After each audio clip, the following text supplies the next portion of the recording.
Don का इंतजार तो 11 मुल्कों की पुलिस कर रही है, लेकिन सोनिया एक बात समझ लो, डॉन को पकड़ना मुश्किल ही नहीं नामुमकिन है। 1978 की फिल्म डॉन आज थर्सडे ट्रिविया में सेल्फी पर यह है सीजन 1 एपिसोड 33। मेरा नाम है गगन मुदगल। डॉन के प्रोड्यूसर नरीमन ईरानी कैमरामैन रहे हैं। मनोज कुमार साहब की बहुत सारी फिल्में उन्होंने की है। उन्होंने एक फिल्म प्रोड्यूस की थी 1972 में जिसका नाम है जिंदगी जिंदगी। सुनील दत्त साहब की फिल्म थी, वो फिल्म नहीं चली। उसकी वजह से नरीमन ईरानी को 12 लाख रुपए का नुकसान हुआ, कर्ज चढ़ गया, बैंक से फोन आने लगे, वो बहुत परेशान थे। एक दिन रोटी कपड़ा और मकान की शूटिंग पर उन्होंने ये बात अपने दोस्तों से, मनोज कुमार साहब से सबसे डिस्कस की। वहां पे बच्चन साहब भी थे, जीनत अमान भी थी, चंद्र बारोट भी थे जो असिस्टेंट थे मनोज कुमार के। सब बात सुन रहे थे। इन सब ने डिसाइड किया कि इस नुकसान से निकलने के लिए दूसरी फिल्म बनानी पड़ेगी। इस तरह से ये तय किया गया कि हम पैसे नहीं लेंगे, ना के बराबर लेंगे और मदद करेंगे नरीमन ईरानी साहब की। लेकिन स्क्रिप्ट कहां से आएगी?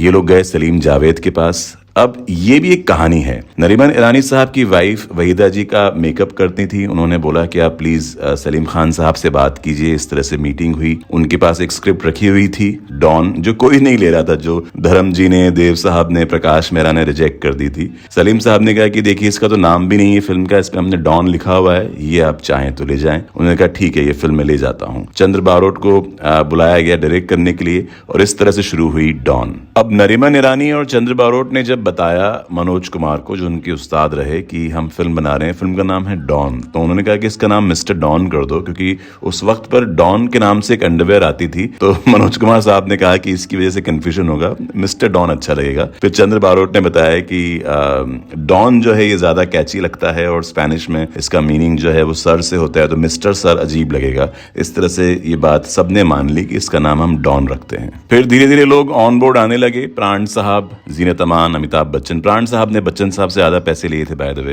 इफ्तिखार डिसिल्वा वाला रोल राजेंद्र कुमार भी करना चाहते थे, लेकिन फिर वो बाद में नहीं हो पाया। वरदान, ओम शिवपुरी और सत्यन कपूर, हेलेन शेट्टी साहब, शाकाल उनके कैरेक्टर का नाम था, मैकमोहन। बड़ी लिस्ट है इस फिल्म की। और कल्याण जी आनंद जी को एज म्यूजिक डायरेक्टर लिया गया। अनजान और इंडिवर को गानों के लिए लिया गया। ये जो गाना है खई के पान बनारस वाला, ये नहीं था फिल्म में। मनोज कुमार साहब ने जब फिल्म देखी तो उन्होंने कहा कि यार इस सेकेंड हाफ में बहुत एक्शन है, अलग फिल्म हो जाती है, बहुत टाइट है, लेकिन एक ब्रेक चाहिए, एक गाना यहाँ पे आना चाहिए। तो इस तरह से खई के पान बनारस वाला आया। अब ये 1972 या 3 में बनारसी बाबू के लिए बना था ये गाना, देव साहब के लिए, लेकिन उस फिल्म में नहीं जगह थी तो वो गाना रखा हुआ था। बाद में फिर डॉन में लेके आए। और इसकी रिकॉर्डिंग की भी कहानी है। किशोरदा ने बहुत सारे पान खा के गाया था और वो फील आता है। बहुत फेमस गाना है। सरोज खान तो बहुत बार, जब वो फिल्मों का उनको शौक था, तो इसी गाने के लिए वो बार बार कम से कम 50 बार डॉन देखने गई थी इस कोरियोग्राफी के लिए। एक फिल्म आई थी संजीव कुमार साहब की, नया दिन नई रात। उसमें उन्होंने 9 रोल किए थे। उसमें जो एक कैरेक्टर था, वहां से बच्चन साहब का जो लुक है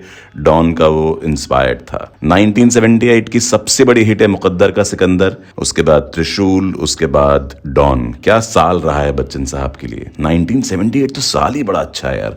उस साल मैं भी पैदा हुआ था। सो टॉप 5 में 3 फिल्म बच्चन साहब की, बाकी आजाद और मैं तुलसी तेरे आंगन की, ये फिल्में थी। एक बात मैं हमेशा सोचता हूँ, फिल्मों से जुड़ी हुई कहानियां कभी कभी बहुत खुशी देती है, कभी कभी बहुत गम देती है। जैसे कि नरीमन ईरानी साहब ने इतने कर्ज होने के बाद ये फिल्म जैसे जैसे शुरू की, इतनी बड़ी फिल्म बन गई, लेकिन फिल्म रिलीज से पहले उनकी डेथ हो गई। एक सेट पे कहीं दीवार गिर रही थी, लोग बाहर चले गए थे, बिजली कड़क रही थी, वो एक बच्चे को बचाने गए और दीवार उन पे गिरी और उनकी डेथ हो गई। चंद्र बारोट जो डायरेक्टर रहे हैं, उसके बाद उन्होंने दिलीप साहब और विनोद खन्ना और कई बार फिल्में शुरू करने की कोशिश की। फिल्में कभी बन नहीं पाई। एक आध कोई फिल्म बहुत लेट आई, लेकिन वो नहीं चली।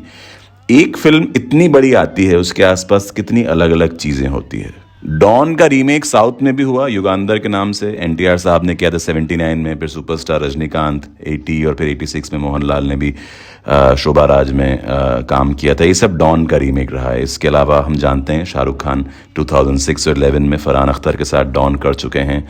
एक कहानी और है इस फिल्म से जुड़ी हुई। फरीदा जलाल ने भी कुछ पोर्शन शूट किया था, बाद में वो पूरा का पूरा एडिट कर दिया गया।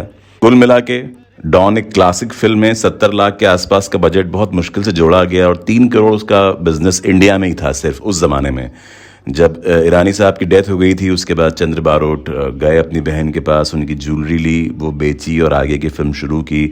सभी ने बहुत मिल के काम किया। पैसे नरीमन साहब की वाइफ को दिए, बाद में सबने रखे और एक बेहतरीन फिल्म हमें देखने को मिली। आप मुझे कमेंट सेक्शन में ज़रूर बताइए कि इसका कौन सा डायलॉग आपको सबसे ज़्यादा पसंद है। सलीम जावेद की कहानी के लिए तालियां, बच्चन साहब के परफॉर्मेंस के लिए, बैकग्राउंड म्यूज़िक जो है उसके लिए कल्याण जी, आनंद जी के गाने, किशोर दा, जीनत अमान, प्राण साहब, वो जो स्टिक लेके चल रहे थे वो कोई एक्टिंग नहीं थी, वो उनके पैर में चोट आ गई थी तो प्राण साहब वो स्टिक लेके चल रहे थे। ऐसी बहुत सारी कहानियां हैं। अगले थर्सडे सेल्फी पर एक और फिल्म के साथ मैं गगन मुदगल हाजिर हो जाऊंगा। कमेंट बॉक्स में बताइए आपका फेवरेट गाना या फेवरेट डायलॉग। टाटा।